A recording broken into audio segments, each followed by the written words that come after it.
नमस्कार दोस्तों, आज हम आपको बताने जा रहे हैं डिबेट के बारे में। डिबेट क्या होता है? डिबेट वाद विवाद जैसा होता है। इसके अंदर जो दो लोग होते हैं उनके बीच में कुछ बातचीत होती है किसी टॉपिक को लेकर, और उसके पक्ष या विपक्ष में हमें राय देनी होती है। तो एग्ज़ाम में हमें कोई दो में से एक ही लिखना होता है। तो लिखा है कि debate is a contest between two speakers और two groups of speakers to show their skill and abilities in an argument over a topic. कहता है डिबेट एक प्रतियोगिता होती है। इसके अंदर जो दो व्यक्ति या दो ग्रुप होते हैं वो आपस में किसी मुद्दे पर जो है अपनी कुशलता पूर्वक बात करते हैं और बात का टैलेंट दिखाते हैं। It is a kind of formal formal discussion before a public assembly or legislature in a persuasive manner of speaking with the aim of converting the view of another person or the audience to your own points of view। तो इसमें लिखा है कि ये एक प्रकार का एक ऐसा फॉर्मल रूप होता है जिसके अंदर जो पब्लिक की जो असेंबली होती है उसके अंदर इस ढंग से बोलना होता है कि हमारा जो सुनने वाले व्यक्ति हैं, ऑडियंस हैं, वो हमारी कुछ मुख्य बिंदुओं को ध्यान से सुन सकें। An speaker either speaks for a against the issue being discuss. या तो स्पीकर यानी बोलने वाला या तो उसके अगेंस्ट में बोलेगा या उसके अगेंस्ट में नहीं बोलेगा, ठीक है। उसके पक्ष में बोलेगा यानी फेवर में, या तो उसके विपक्ष में बोलेगा, ठीक है, अगेंस्ट बोलेगा, ठीक है। तो points to be kept in mind, कौन कौन सी बातों को ध्यान में रखना चाहिए। तो पहले तो आपको मतलब ग्रीटिंग भी देना है, मतलब बोलते समय शुरुआत में आपको ग्रीटिंग या एड्रेस करना नहीं भूलना है। जरी को, ऑडियंस को ढंग मतलब प्रॉपरली मतलब ढंग से आपको उनको और पहले एड्रेस करना है। जैसे आपको बोलना है गुड मॉर्निंग, ठीक है, डियर सर, ऐसे ऐसे वर्ड यूज़ करने हैं, ठीक है। और इसके पॉजिटिव और negative aspect of the topic, यानी जो भी आपको टॉपिक मिलेगा उसके पॉजिटिव नेगेटिव दोनों एस्पेक्ट को कोशिश करके लिखना है। आप चेक कर लेंगे डिबेट में मतलब आप फेवर में बोलने जा रहे हैं कि उसके अगेंस्ट बोलने जा रहे हैं, उसके आधार पर आप उसके पॉजिटिव नेगेटिव इफेक्ट बताएंगे। और मेन पॉइंट्स को आप उस टॉपिक से संबंधित जो मेन पॉइंट्स हैं उनको ध्यान से लिखेंगे छाट छाट के, और ऑन ओपिनियन यानी अपनी राय देंगे उसके अंदर, ठीक है। आपको अपने जो समझ में आती है अपने समझ से राय देनी है। और आपको दो ही टॉपिक पे लिखना है, या तो in the for the motion, motion का मतलब आप उनके फेवर में बोल रहे हो, या अगेंस्ट द मोशन यानी आप उसके फेवर में नहीं बोल रहे हो, ठीक है, आप उसके पक्ष में मतलब उसके अगेंस्ट बोल रहे हो, तो ठीक है। अब एक उदाहरण के माध्यम से हम आपको एक डिबेट करके दिखाते हैं।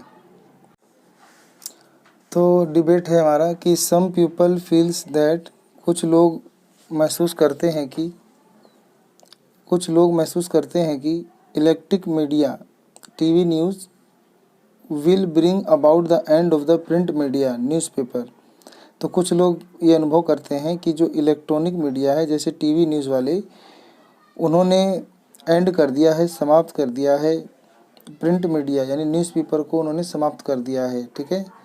तो यानी जो छपाई वाली मीडिया है उसको ख़त्म कर दिया है, जो आजकल इलेक्ट्रॉनिक मीडिया चल रही है, ठीक है, टीवी न्यूज़ वाली, ठीक है।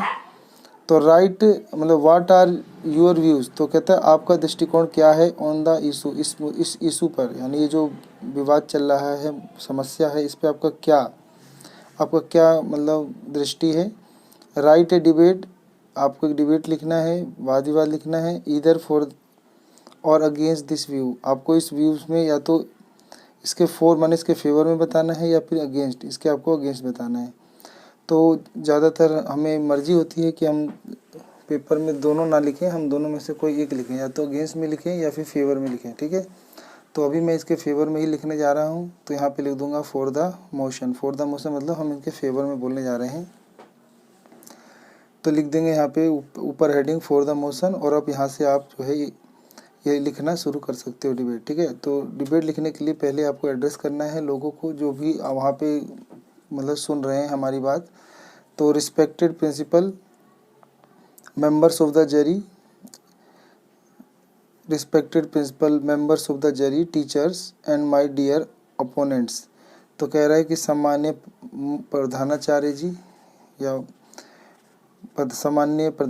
जी, और निर्णायक समिति के सदस्य और अध्यापक और मेरे अपोनेंट मतलब मेरे प्रतिरोधी, गुड मॉर्निंग टू यू। कहते हैं आप सबको मतलब नमस्कार, आप सभी को नमस्कार। Good morning to you all. Today माने आज, आई माने मैं, यहाँ पे अपना नाम लिख देंगे। मैंने भी मान लिया फैजल है, ठीक है। I Faizal take the opportunity to express my views for the motion electronic media TV news will bring about the end print media newspaper. कहता है कि मैं फैजल अपना विचार, मुझे मौका मिला है मुझे अपने विचार को व्यक्त करने का, और मैं पक्ष में बोलने जा रहा हूँ। इलेक्ट्रॉनिक मीडिया ने एंड कर दिया है, समाप्त कर दिया है प्रिंट मीडिया को, ठीक है, यानी न्यूज़पेपर को टीवी न्यूज़ वालों ने समाप्त कर दिया है। और फिर आगे लिखेंगे कि वी आर लिविंग, हम रह रहे हैं, in a rapidly developing and modernised era माने युग। कहते हैं हम रह रहे हैं एक तेज़ी से विकसित और आधुनिक युग में रह रहे हैं। वेयर माने जहाँ technology is taking change in every walks of our life. कहते हैं कि जहाँ हमारे जीवन के हर कदम पे जो टेक्नोलॉजी है वो तेज़ी से बदलती जा रही है। दस इसलिए it comes as no surprise, तो इसमें कोई हैरानी की बात नहीं है कि दैट द इलेक्ट्रॉनिक मीडिया ने इस टेकिंग ओवर, समाप्त कर दिया है प्रिंट मीडिया को रैपिडली, तेज़ी से समाप्त कर दिया है, ठीक है। तो let us take an example, आओ एक एग्जांपल लें ऑफ न्यूज़, यानी एक न्यूज़ का एग्जांपल लें। अर्लियर पीपल यानी पहले के जो लोग थे, डिपेंडिंग ऑन डेली न्यूज़पेपर, पहले के लोग निर्भर रहते थे डेली के न्यूज़पेपर पे, as there was no other source of news, क्योंकि उन्हें न्यूज़ एंड इन्फॉर्मेशन, समाचार और सूचना के लिए कोई और स्रोत नहीं होता था, तो पहले अखबार पे निर्भर रहते थे। टुडे यानी आज, in comparison to the one day wait, आज उन दिनों की तुलना में, we get all new information, हमें सारी सूचना मिल जाती है, नई नई सूचना मिल जाती है। वी नीड, हमें ज़रूरत है, ऑलमोस्ट इंटेंसली, और हमें इसकी बहुत सख्त ज़रूरत भी है। विद द 24 आवर फॉर्मेट, 24 घंटों के लिए ज़रूरी है।